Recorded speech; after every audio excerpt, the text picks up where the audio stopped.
Like many of you, I'm into cars almost as much as I'm into audio.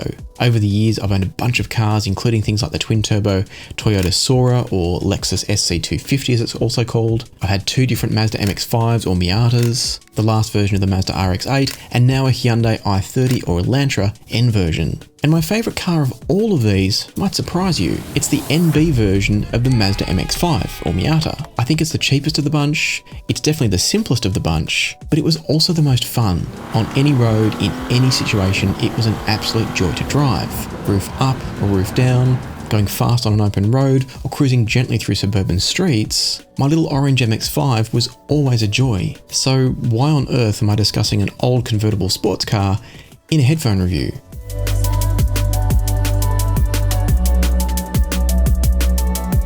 Because the STAX SR-X1s remind me a lot of that car. Mostly. You see, like that MX-5, the SR-X1 is cheap and simple. Don't buy one of these expecting luxury or extreme performance, but don't sleep on it either.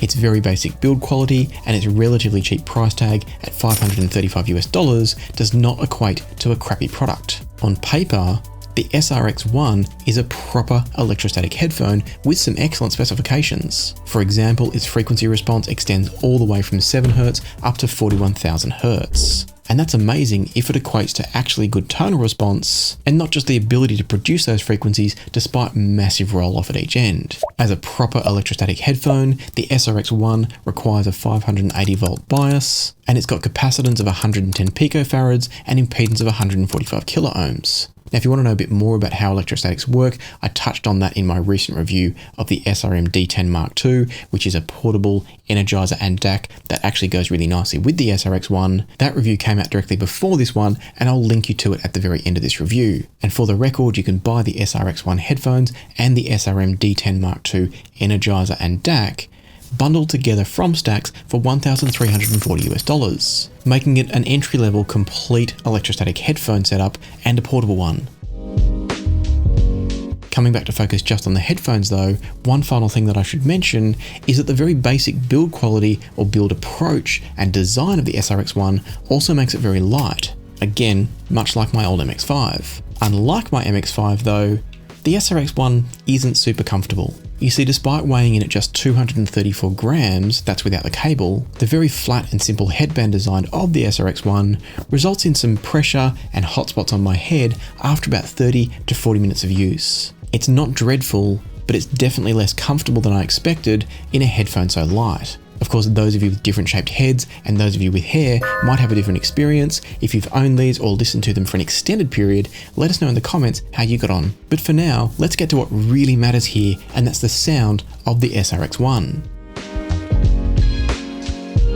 I've already alluded to the fact that I enjoy these a great deal, and you already know it's not for their build quality or comfort, and so it will come as no surprise that I think they're a fantastic sounding headphone for their price. Tonally, the X1s are wonderfully balanced, but they're also not perfect, and one of their characteristics could be a deal breaker for some of you. Unlike many electrostatic headphones, the SR-X1s have an excellent sense of bass extension, bass weight, and bass presence. But they're not at all a bassy headphone, they're just tonally very well balanced. Nothing at all stands out from the frequency range of the X1s, and that's excellent. They will of course be influenced by whatever the energizer is that you use to drive them, just like a traditional headphone and the headphone amps you choose. And that just means that you can keep them very neutral and clean with something like the SR-X1, or you can warm them up a little bit with something like the Mini Shangri as the energizer.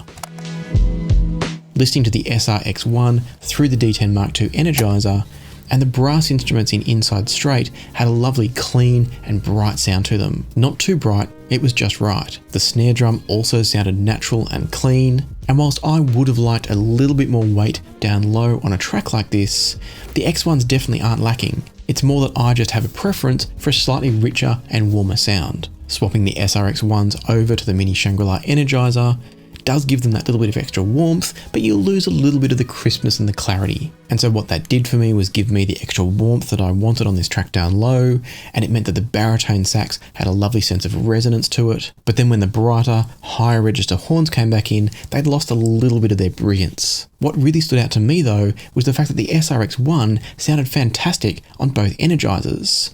Neither adjustment to its sound made them sound wrong, and again that's a testament to how well balanced their tonality is. If you have a headphone of any sort that is overly emphasizing a certain frequency, that can bring them undone if you don't get the synergies just right. With the SR-X1, there were no such problems. The SR-X1 to me is a chameleon in the best possible way. Put it with any energizer, it's just going to reveal that energizer without sounding wonky. When I compared the SR-X1s to the Mini Shangri headphones that come as part of the Mini Shangri system, but you can also buy them separately if you want to. They're about $1,100 for the headphones, making them about double the price of the SR-X1s. And comparing the two headphones across both the D10 Mark II Energizer from STAX, the portable one, and also the Mini Shangri desktop Energizer, both of these headphones had their strengths. I think the Mini Shangri headphone has a slightly brighter tuning on its own, which balances really nicely with the warmer, richer sound of its Energizer, but that doesn't mean that it's thick or lacking in resolution. In fact, I found that the Mini Shangri headphones separated sounds a little bit better. They also provide a little bit more sense of depth in the soundstage. On the other hand though, the SR-X1 is a punchier and tighter sound. It doesn't deliver any more bass when I say it's punchy, it's more that all the sounds, and whether it's bass or mid-range or treble, all the sounds are a bit tighter and more controlled and snappier. What that also means is that each instrument, each sound is a bit more tightly focused from the SR-X1, and that means that it can sound a bit more holographic within the soundstage, but the soundstage from the SR-X1 is also a bit smaller